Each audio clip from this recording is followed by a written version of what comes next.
Jedna vec, ktorá spája ľudí, čo sú dlho vo forme. Nie je to žiadna špeciálna dieta, náročné fitness programy, ani zázračná pilulka. Sú to zdravé návyky. Napríklad pravidelný pohyb.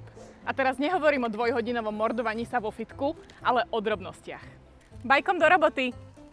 10-minútová prechádzka cez obednú pauzu. Schody miesto výťahu. Najlepší je návyk, ktorý dokážeš zaradiť do svojho bežného života, aby ťa nezaťažoval a nebol ďalšou povinnosťou, na ktorú zase nemáš čas.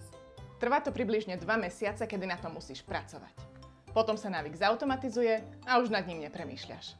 Dokázať to sám a bez podpory je fakt ťažké. Potrebuješ kouča, ktorý vie, ako ťa namotivovať, ako sa návyk nastavuje, aby si pri ňom vydržal. Potrebuješ spoluhráčov, ľudí, ktorí riešia rovnaký problém a budú ti oporou. Zdravé návyky.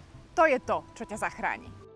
Je to o pohybe, ale aj o tom, ako sa stravuješ, či je tvoj tanier vyvážený, máš zdravé vzťahy a aký máš spánok. Toto všetko sa dozvieš v programe Recept zdravia.